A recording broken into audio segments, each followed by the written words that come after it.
The Sacrifice of Farinelli is on from the 13th to the 29th of August at the wonderful Bluestone Church Art Space. It's a terrific place, 8A Hyde Street, Footscray. So for more information and to book, go to subversetheatre.net. And that's by Niccolo Porpora, a work that would have been originally sung by a castrato voice such as the legendary Farinelli. And this August, independent company Subverse Theatre invites audiences into the dazzling and dangerous world of 18th century opera with their premiere season of The Sacrifice of Farinelli. It's an original Australian work written and directed by Stuart Bruce, who is on the phone to tell us more. So tell me, the initial catalyst for Sacrifice of Farinelli, how did it all come about for you? Many, many years ago, I remember seeing Amadeus by Peter Shaffer. And I loved how, even though I didn't know much about the wonders of Mozart then, through watching Amadeus, I really lived vicariously through the character of Salieri, who showed me the wonders and majesty of Mozart. And then years later, I guess, as I'm learning to write and dramatizing and developing my own theatre practice and falling in love with classical music much more deeply than I had before, I captured that freshness and thought, this is a perfect vessel. And of course, Farinelli, though, was a real person, Riccardo Broschi and his younger brother Carlo, and the life was not, it might be wonderful for us to look at, but their life was not wonderful, was it? That's correct, and I'm really interested as a dramatist in the world of conflict. That's the seat and the foundation of drama. And to see these people and read about the history and to know that they paid a huge price. And I'm really interested in that as a metaphor for the price that we might pay today as artists as well to make it relevant to contemporary life. And we can see it's a mirror up to nature that I'm trying to hold, and we can see the show and go, well, this is me. This is my experience with being obsessed with my art form. And I pay a kind of price too, even if it's not on par with the price that a castrato has to pay. But the castrato is this perfect symbol of reaching a higher place in art, but there's a terrible price to pay. And it seems that you've got an historical Baroque era in dialogue, but with modern times, and the production drawing parallels between about the pursuit of physical perfection that we seem to be trapped with today. Exactly, yes, and I'm trying to do that in the music design too.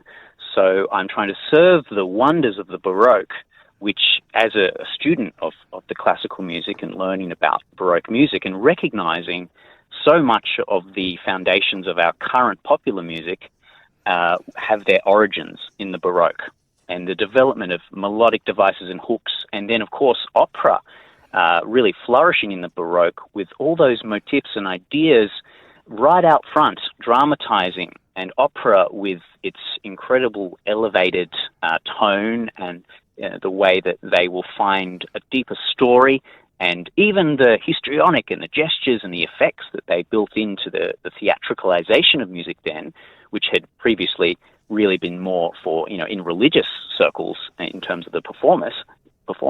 In opera, it was telling a story for the common people and really trying to make music a narrative form. And so that's really pop music today, is trying to tell a story. And that storytelling element, as a storyteller myself, is what really inspired me to go, well, Baroque music actually contains a lot of what we relate to from our current music today. And who is bringing this to life for us? Who's your cast? Wonderful cast. I'm so lucky to have this cast of people.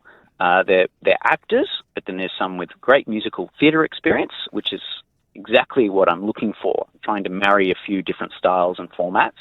And so we have people who are amazing performers who can do the elevated, what I might say is a more cartoonish way of acting in order to present a larger-than-life figure.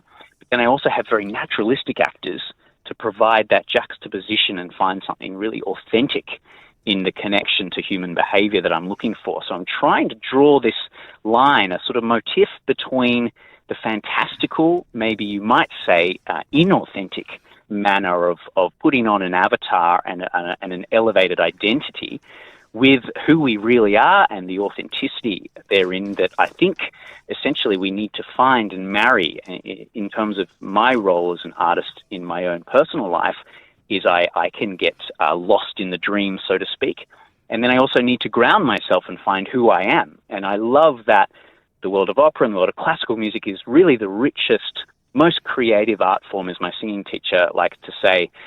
Opera is the Olympics of singing. And so we are reaching for something more. And I love that concept of reaching for something higher, and there's a price to pay for that, but then also grounding ourselves and finding who we really are. And the protagonist, who I'm actually choosing Riccardo as the protagonist, the brother, he's in this fraught position where he lives in the gravity, in the orbit of his famous brother, and he is vicariously living through him, and he has his own, I guess, version of an elevated self, his kind of own Farinelli avatar, so to speak. But he also has to find his own music, because he's a legitimate composer in his own right. And so it's that tension that every artist feels between who they're trying to be and who they actually are, and what is their most authentic art. Well, thank you for telling us all about the sacrifice of Farinelli today, Stuart Bruce. Thank you so much.